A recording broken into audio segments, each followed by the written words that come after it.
It seems like everyone deals with this battle of comparison, sometimes on a daily basis. We all seem to just compare. And it's not just us that have this battle. There's other people in our lives as well. Our kids.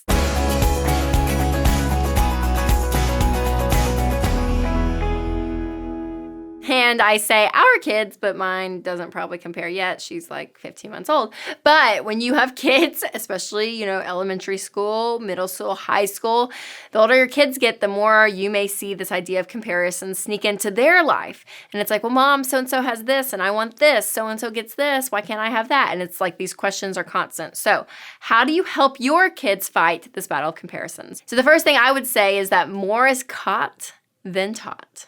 Yes, parents, if you find yourself dealing with this and talking about, well, sweetie, so-and-so's kitchen is upgraded, or so-and-so has this car, I feel like we should have this car, and those are the conversations you're having, guess what? Your kids are going to pick up on that. But if you find contentment in your own life, you're happy with what you have, your kids are going to pick up on that. So the first tip, parents, more is caught than taught. Number 2, pop their little bubble. Most kids today in America, which is wonderful, I'm not bashing this by any means, is that they have a very safe environment, meaning things are provided for them. Show them life when things aren't always perfect and needs aren't always taken care of. So if you have the money and your kids are an appropriate age, send them to a missions trip. Send them out of the country if you can. Mom and dad did this. All of us kids went to Peru, and I went multiple times. And for me as a teenager, this was huge for me. It was so impactful because you come face to face with kids your own age, and you're suddenly like, oh my gosh, they're so happy. Like, I want that, what they have. So if your kids are at the appropriate age and you can, then do that. But if you can't send them, then go to a part of town. Every city has an area where, people are less fortunate. So let them see those parts of the community so that they don't take their things for granted. Number 3, encourage giving, which is kind of like what we just talked about if you go and serve somewhere. But really, as they're earning money, have them give some of that away. It's amazing the heart of generosity, what that does. When you live with this open hand mentality, even as adults, but with your kids, they suddenly become less selfish. It's amazing that giving allows you to be selfless because you start thinking about other people before yourself. And last but not least is gratitude. Teaching your kids to be grateful.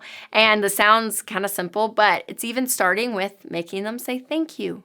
When you set a plate down at dinner and they get food, they need to say, thank you, mom or dad, for cooking this meal or for picking it up if you got takeout.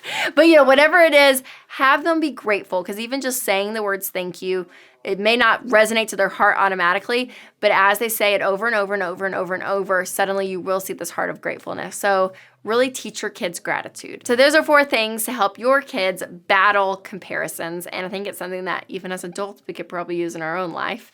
But it's a hard battle to fight. But if your kids do want things and they're like, no, mom, well, I want this and I do want that. It's not always bad for your kids to have different things. So make sure to check out the next vlog because we're going to talk about, tactically speaking, how your kids can actually get things they want, but do it responsibly and in a healthy way. Hope you guys enjoyed this video, so make sure to subscribe to my YouTube channel and check out my new book, Love Your Life, Not Theirs, for more tips on how to quit the comparisons.